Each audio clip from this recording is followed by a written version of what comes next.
Hello, hello, and welcome to Women's Wisdom Wednesdays, where we come together every Wednesday to empower women, foster connections, and thrive on our journey of surviving womanhood. Today, we have a very special guest joining us. Her name is Sarah Hammond, and she has an incredible story to share. But before we bring her on, let's take a moment to address our audience.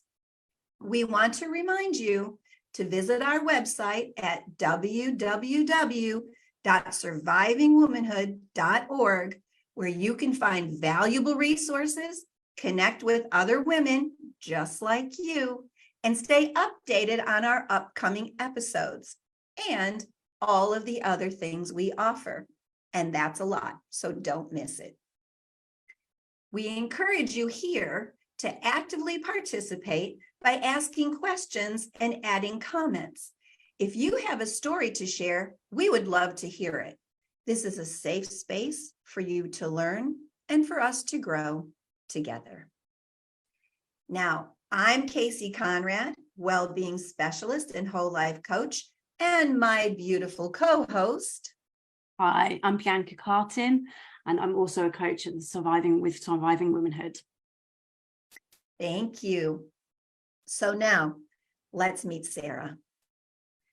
With a successful career in the hotel industry, Sarah has worked for renowned brands such as Four Seasons, the Ritz-Carlton, and most recently, the Jumeirah Hotels in Dubai.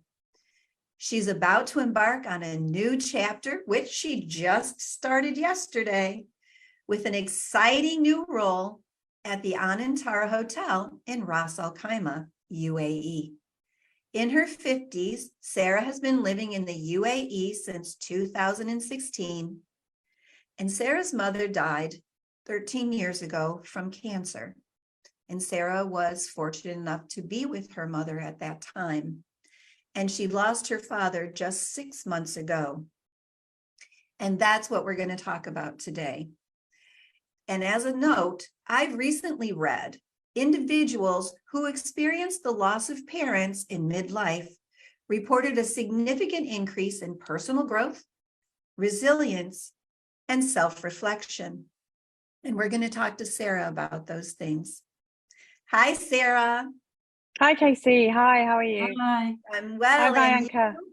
Very Mm-hmm. good. Thank you for having me. Thank you so Good. much. Wonderful. We are honored to have you here today, and we're sure your journey is going to be an inspiration to many. Well, I kind of run down your CV a bit. Is there anything else that you would like our audience to know about you? No, you did a great job on my resume. Thank you so much.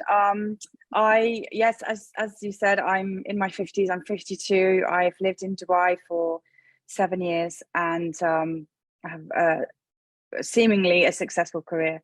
I'm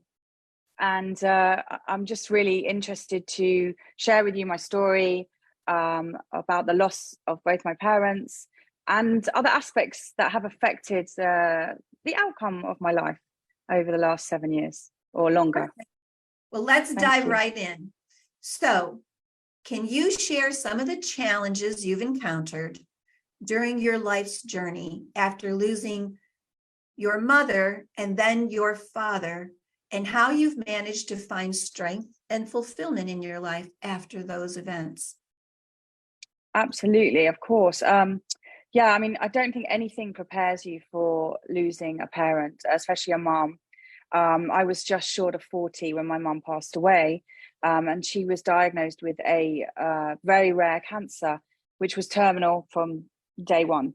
So I spent the 2 years prior to her death very much involved in caring for her, supporting her, and I was fortunate enough that I had a great support system. I was living in the UK, I was married, but I had a great job, a great boss, and friends around me that were able to support me. And I think having that community was vital to support me throughout this. But actually, you know, when someone is told that their parent is going to die, and you have this sort of over your like a cloud over you for the future. You don't know when and you don't know how, but it's there. And this premeditatory grief that strikes you, and you don't realize it until afterwards. And actually, when my mum passed, I realized that I'd actually dealt with the grief a lot already before she died. And I was fortunate enough to spend those times close to her in the last 6 weeks of her life, and spent a lot of time with her. And it was very important for me that I was able to have those deep conversations with my mom and about various topics, things that perhaps she asked me if I got questions that I wanted answers to, which was really great, because there are so many things. I think if you lose someone suddenly in life, you don't have that opportunity. And I was very lucky that my mom gave me that opportunity to ask questions about perhaps things that happened in my childhood. And yeah, so I was very fortunate that I spent that time with her. And when she passed away, it was nothing really prepares you for it, but it was something that I knew was always going to happen.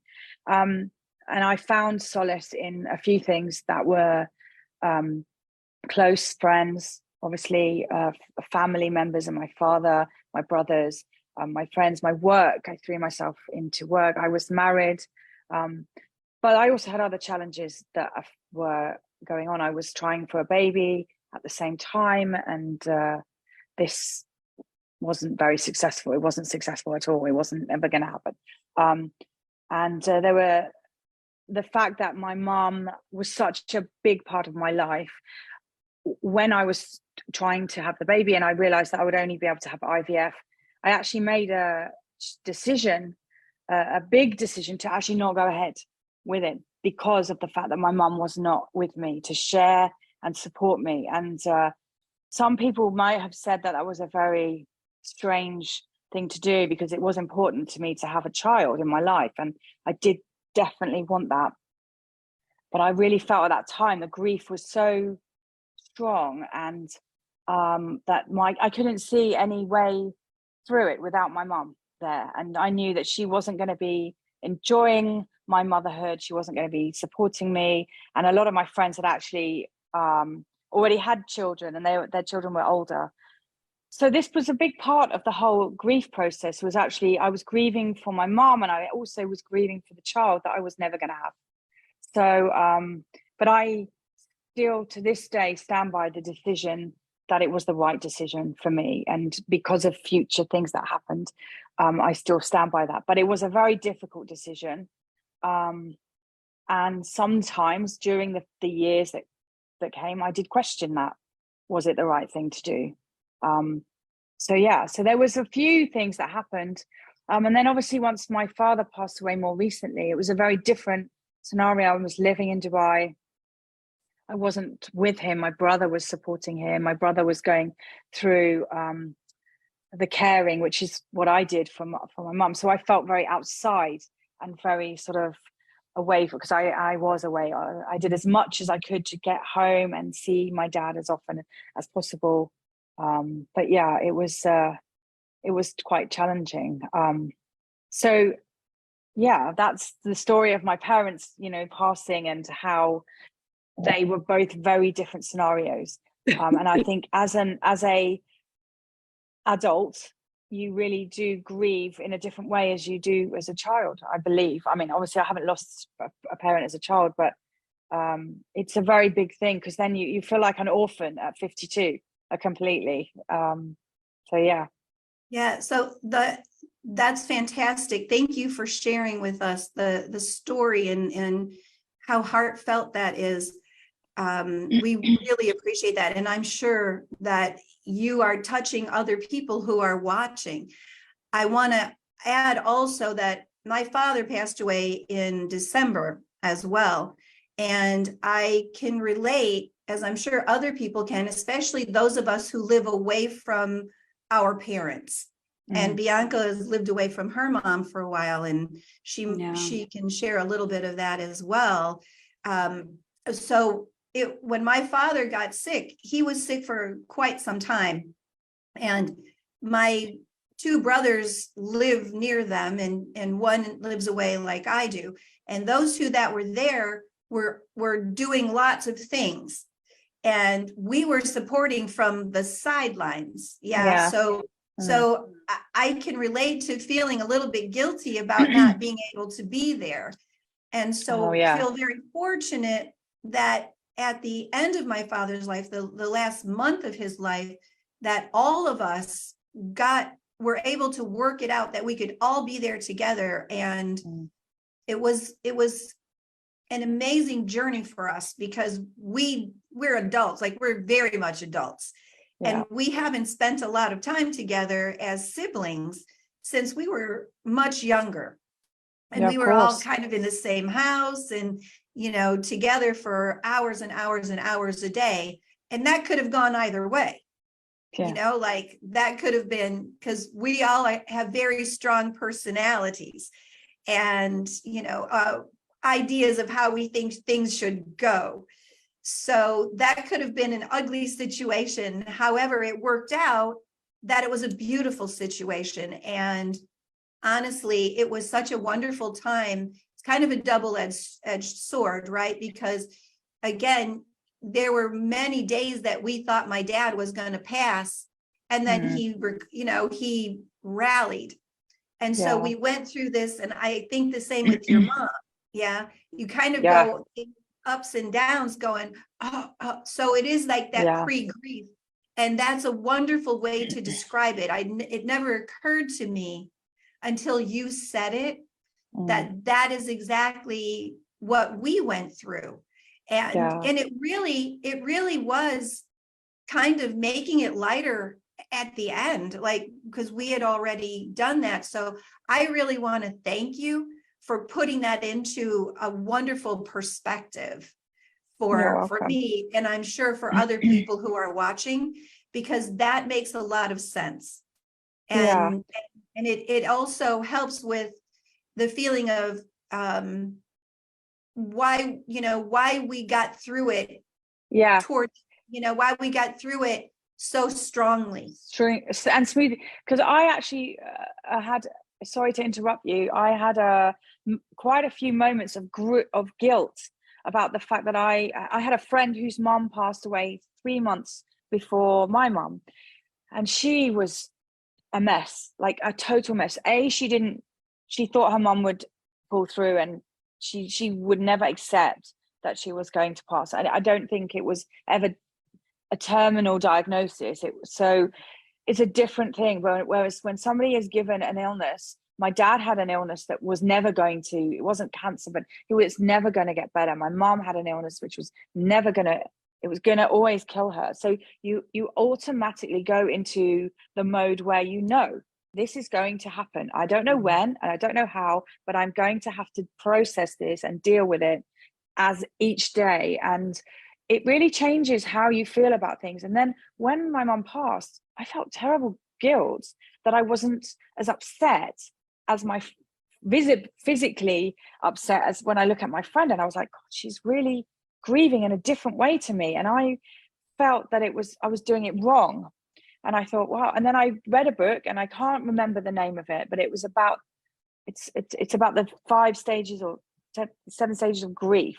And it talks about this one part, the premeditatory grief part, which happens from the moment of diagnosis.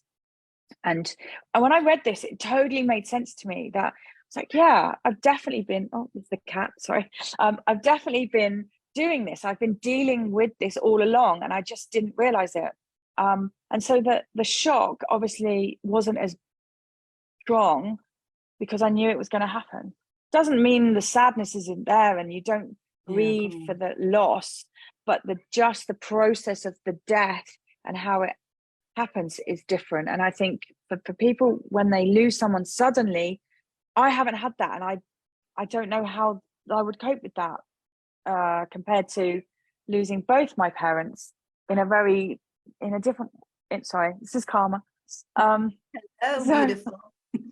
So in a way, I'm very grateful for having that time, because I was able to have those conversations. And you mentioned it, Kasey, about having conversations with your siblings. That's the number one thing that I would say is everyone should have those conversations with their loved ones anyway, about death, about funerals, about what do they want, what do you want, because this is going to happen to all of us.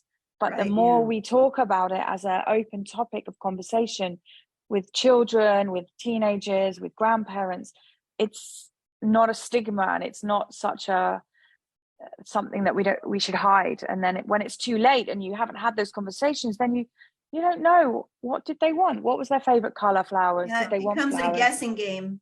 Yeah. So Definitely. that's a wonderful point to bring up, and I 100% agree with that. I would encourage anyone who is going through it to have those conversations, even though they may be uncomfortable. Those are going to be some of the best and most fulfilling and rewarding conversations that you will ever have. So thank you for bringing that up as well. And Sarah, if you can find the title of the book, please post it in the comments, because we love to provide resources for women who are going through and experiencing the things that our guests are experiencing. And so that would be wonderful if you could do that. So Bianca. Yes. So now we've spoken quite a lot about that pre-stage that you went through, Sarah, but since your dad's passing, how have you been now processing grief? What kind of, have you seen other stages that perhaps you read about that you've gone through, particularly now it's your dad has gone after your mum? In a way, I felt a lot more, I guess, peace, because my dad was not well for a year, really, for good 2 years, but for the last year he was very sick, and actually the grief that I felt was actually, without sounding bad, was a relief that he was not suffering anymore. And my brothers would feel the same, like when we watched him struggling, and your dad is your dad, right? He is that strong man, the big man that carried you around as a child, and to see him become so frail and weak and lose the will to live, basically, it made me feel, when he passed, I was very much relieved. And I felt a bit of a different situation with my dad's passing, and I actually don't know that I've really accepted it or grieved properly for it. I threw myself into work, literally straight away. I was at various events and back-to-back stuff with work, and I flew to the UK and I did trade shows. I flew to France, and I felt that I should be busy. I felt that I had to be busy. Do you find that was helping in your process? It did. Of healing? It very much helped. There was a couple of moments where I had sort of, I guess, a mini meltdown of like, what am I doing here? I should be grieving. I should be and everyone at work was really supportive. All my friends were amazing, and they were all saying, you have to do it how you want to do it. And I didn't ever feel that I wanted to be sitting at home moping and crying, and I'd look at my dad's pictures and I'd be like, no, he wouldn't want that.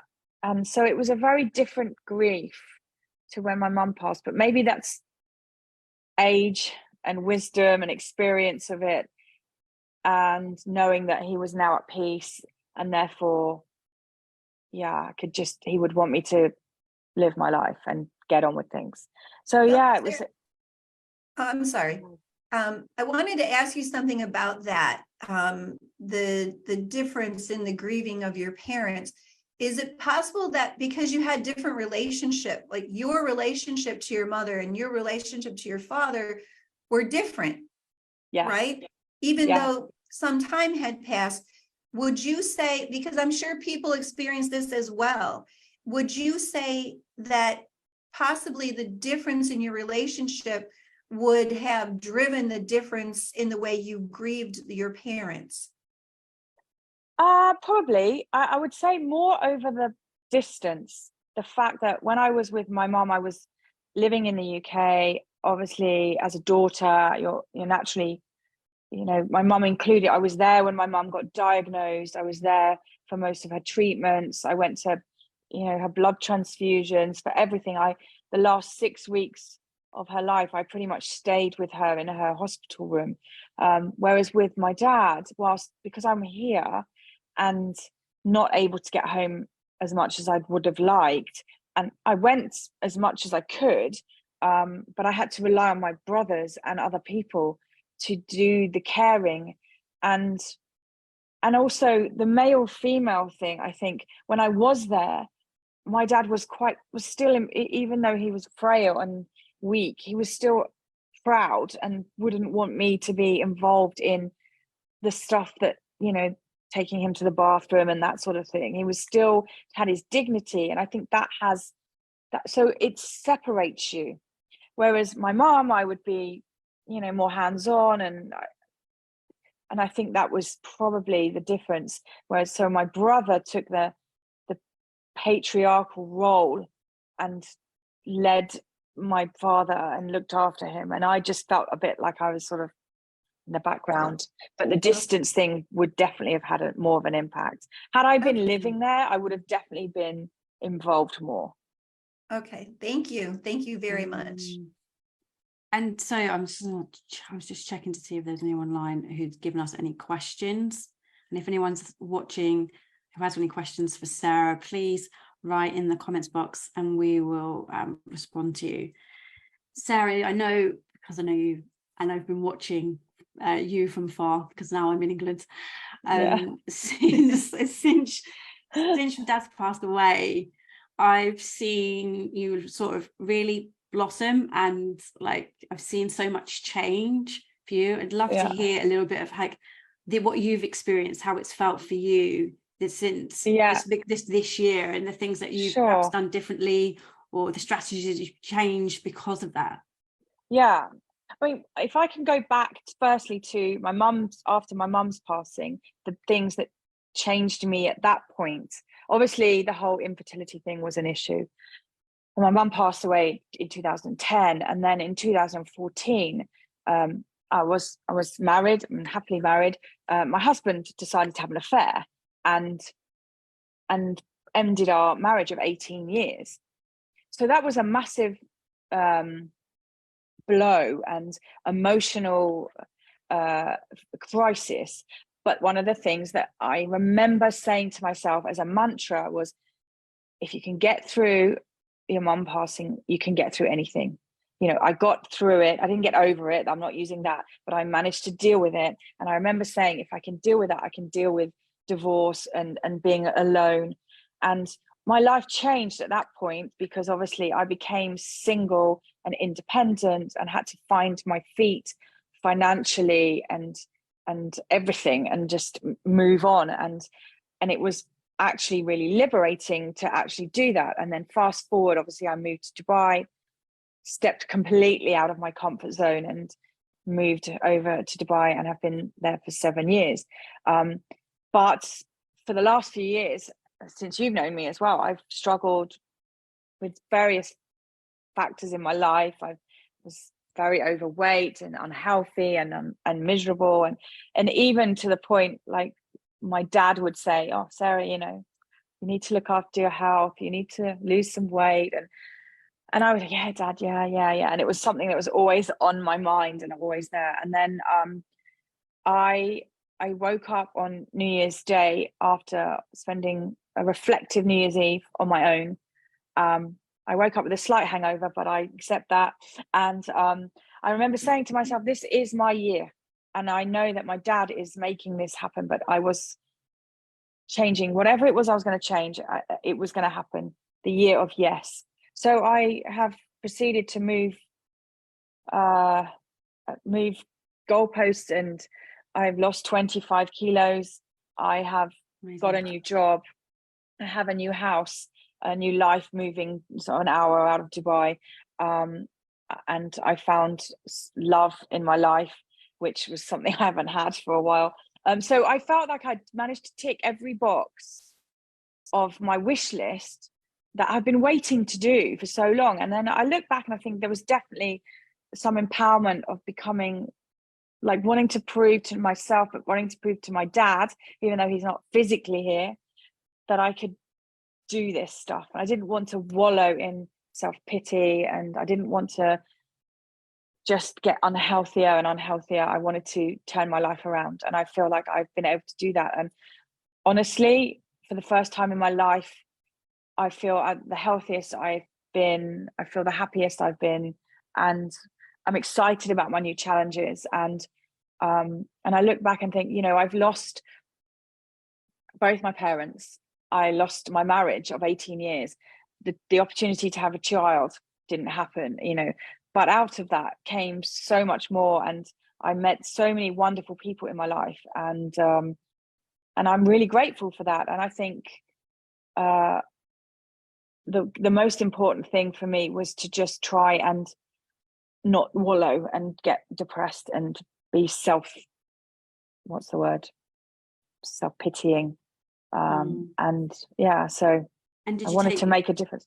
And how are you spending your time differently? Because obviously it's making it sound so easy, but there's a lot of people in that situation who would find that really no, difficult. it wasn't easy. And you know, if anyone wants to ask me, I'm happy to discuss that sort of, you know, offline. But I have spent time working out, going to the gym. I met a great bunch of women. It was in a class, a group women's weightlifting class, which was incredible. Like, and I loved it. It was run by this guy who started it for various women of different ages, different abilities, different fitness levels, different sizes. And it was fantastic. And it really helped me sort of focus, and just really, you know, spending quality time with friends, talking, just really, yeah. I mean, I've done sound healing. I've done a lot of sound healing classes, which I've really enjoyed, and just trying to bring myself a bit grounded a little bit more. I've got out of the habit of yoga, but it's something that I would like to get back into. Cycling, I took up cycling as well, going out when it was warm, cool enough to do it. So I've tried to be more active, and Sounds the like focus you are for me, being more active. Not trying. well, very active to me. Very not all the active. time. No, not all the time, just some of the time. But also the focus for me was also work.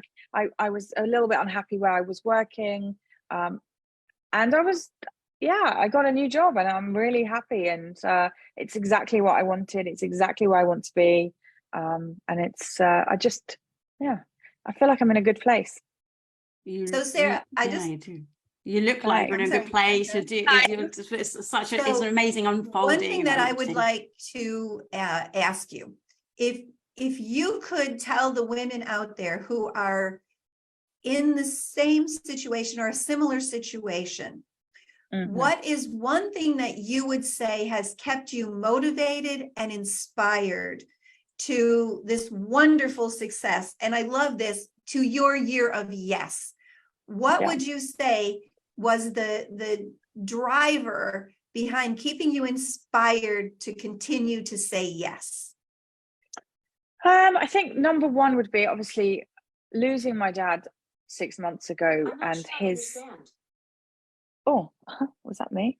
Having my dad, it's like as if he's there telling me to do it, to just, yeah, go on, Sarah, just, you know.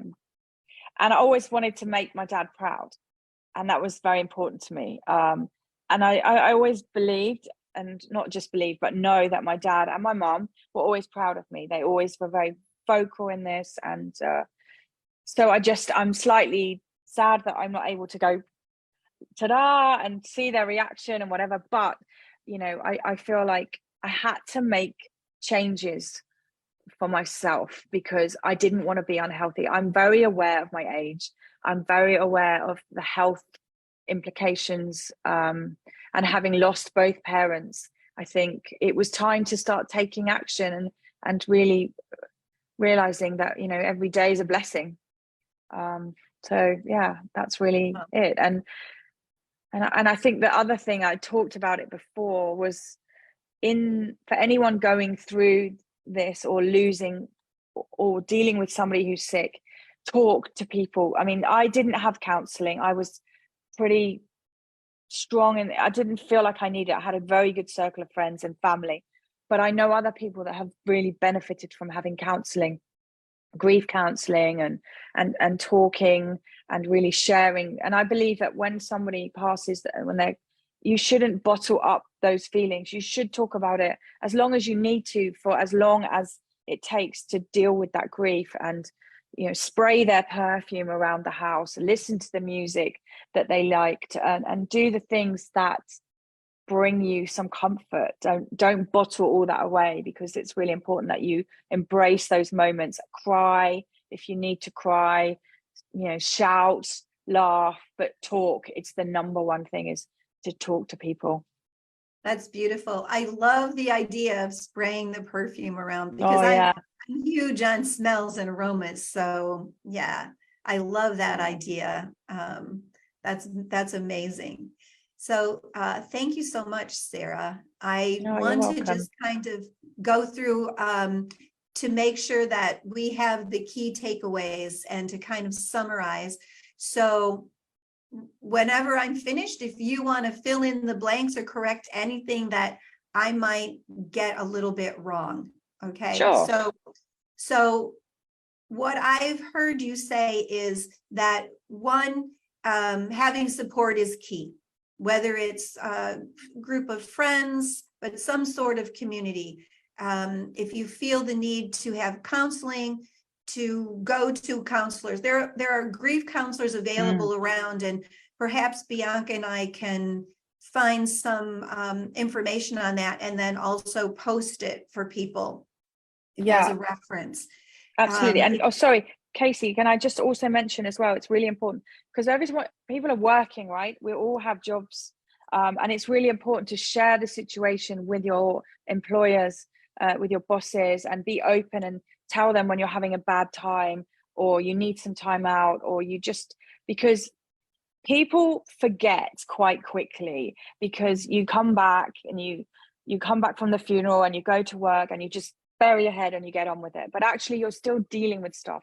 And sometimes you might just need to have a cry in the bathroom, or you might just go, actually, I'm really having the worst day, I'm really struggling, and tell them, because they then will go, oh, you know what, yeah, I'm sorry, I didn't give you that consideration. And they need to know, because they have other things going on, and they're not going to always think about how you are feeling, even though they care, but they're busy. So sometimes you just need to say, hey, I'm struggling right now. That's a great point. Thank you so much. So having support, being able to talk about your feelings, feel what you're feeling, actually allow yourself to go through the grieving process and honor that. Have the talk with your family about death, and don't allow it to be a taboo. It's a part of life, to bring the conversations in to your circle, the people that you're involved with, to allow people to know what are the wants, what are the needs, and for everyone who's going to be involved, right? So there's no guesswork, and it becomes a much easier process at that point. Also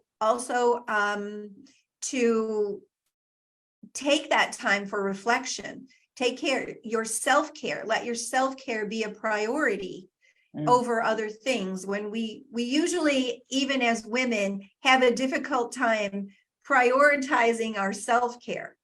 So what I'm hearing you say is that in the time of grief, that it's even more important to be 100%. Aware of that and to take that time that you need. Is there anything else that you'd like to chunk in there that I might have left out that's important to you for people to know? No, I think, read the book. I've got the book. It's The 5 Stages of Grief by Elizabeth, Elisabeth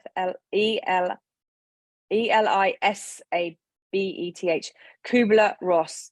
So this book is amazing. I would tell anyone, I think there's a few different versions. You can get it on Kindle or whatever, but it's a really, really useful book to read.